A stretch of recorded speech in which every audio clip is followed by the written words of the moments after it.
Pemerasan penonton Jakarta Warehouse Project viral di media sosial setelah warga negara Malaysia memberikan komentar negatif tentang pengalaman mereka diperas oleh oknum polisi saat menonton event Jakarta Warehouse Project. Mereka menyebut diperas oleh oknum polisi yang menjaga event tersebut dengan kisaran Rp90.000 Malaysia atau setara 315 juta rupiah.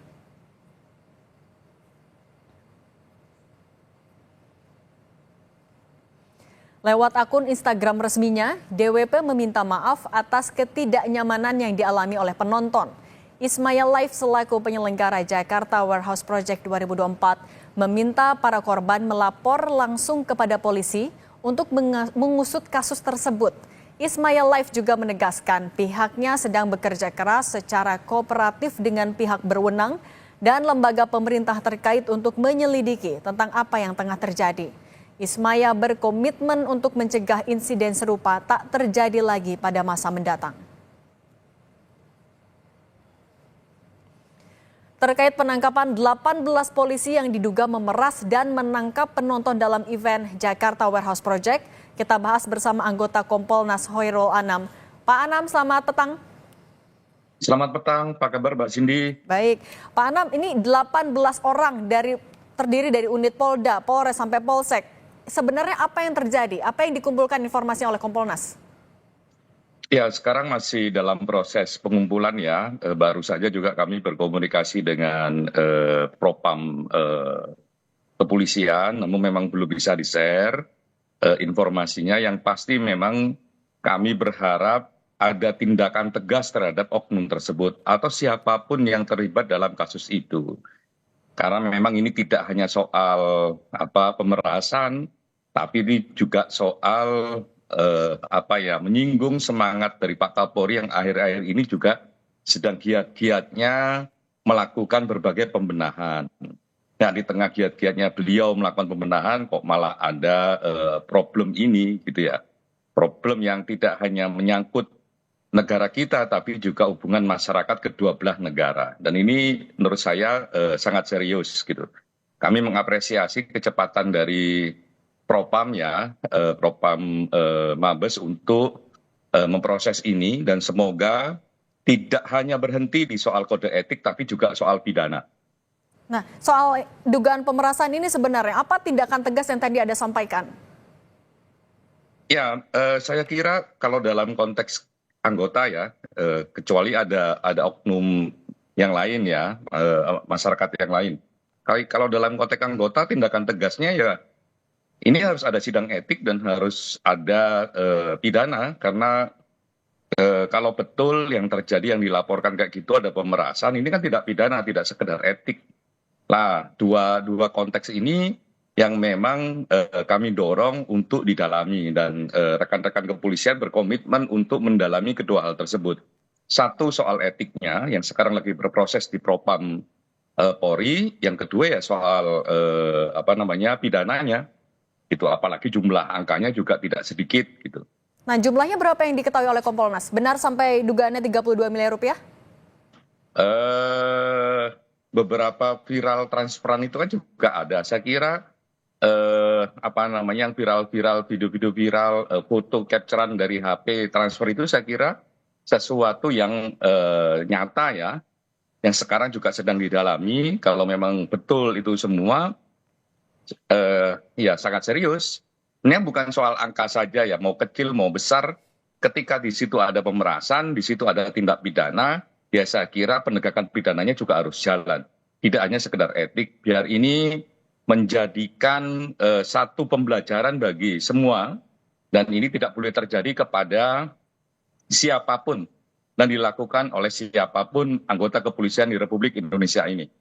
Oke, Pak Anam, tapi kalau membahas juga soal kronologi yang diketahui oleh Kompolnas dari hasil pemeriksaan sementara, dugaan pemerasan itu sampai bisa terjadi sebenarnya gimana, Pak? Belum bisa kami ceritakan karena memang saya harap nanti kepolisian juga menjelaskan rangkaian peristiwanya ya.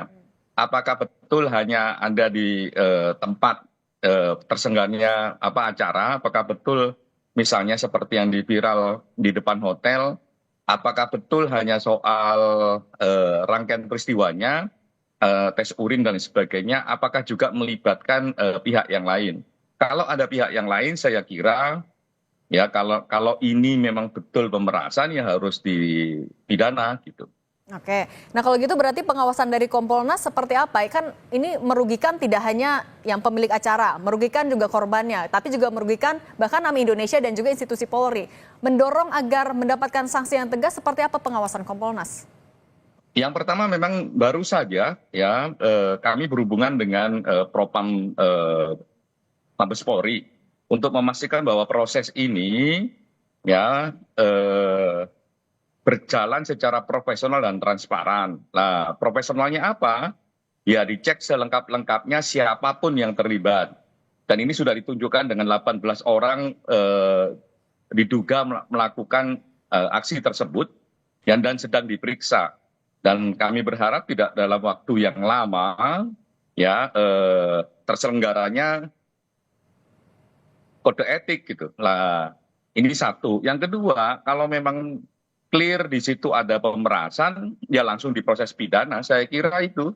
Dan itu yang baru saja saya pribadi berkomunikasi dengan Propam polisi dan menyampaikan harapan kami, ya, atensi kami, dan mereka berkomitmen untuk menindaklanjutinya. Oke, kalau gitu untuk mengantisipasi juga agar pemerasan oleh oknum polisi tidak terjadi lagi, seperti apa dari langkah Kompolnas? Saya kira penegakan hukum yang tegas ya dengan sanksi yang juga tegas ya sesuai dengan apa yang dilakukan itu harus diambil. Yang kedua, prosesnya harus transparan sehingga semua pihak juga mengetahui bagaimana proses itu berlangsung. Saya kira itu yang paling penting untuk mencegah ya anggota-anggota lain tidak melakukan hal yang sama. Dan percayalah, dunia yang sangat terbuka ini tidak ada yang bisa ditutup-tutupin. Oleh karenanya penting mengingatkan seluruh anggota kepolisian bahwa pengawasan itu tidak hanya pengawasan formal oleh pengawas internal maupun eksternal kayak Kompolnas, tapi juga masyarakat. Oleh karenanya ya bekerjalah sesuai dengan prosedur yang ada, jangan melanggar, dan ketika melanggar pasti Kompolnas ya maupun internal kepolisian akan menindak tegas, dan itu komitmen kami, komitmen Pak Kapolri, komitmen Kompolnas ya yang seringkali ketika kita ketemu itu yang selalu kita ingatkan bersama-sama. Oke, itu kan kalau sanksi yang tegas itu untuk efek jera. Perlukah juga mungkin ada refleksi atau introspeksi diri dari institusi Polri-nya sendiri? Saya kira ini kan problemnya juga soal problem perilaku ya, problem budaya yang saya kira memang obatnya hanya dengan sanksi tegas. Kalau tidak ada sanksi tegas, ya tidak ada sanksi yang keras, ya nggak akan pernah sembuh obat ini. Saya nggak percaya juga kalau ada problem kebudayaan, problem tabiat, terus obatnya dengan yang lain, kecuali ya sanksi tegas. Kalau memang terbukti melakukan pemerasan, harus di PTDH ya PTDH gitu. Oke. Dan itu yang harus juga menjadi sinyal kepada semua anggota kepolisian, jangan pernah melakukan pelanggaran, sedikit saja melakukan pelanggaran, mesin pengawasan ya monitoring oleh internal maupun eksternal berjalan, dan sanksi akan menunggu Anda. Oke, baik Pak Hoirul Anam, terima kasih sudah berbagi di Kompas Petang, sehat selalu.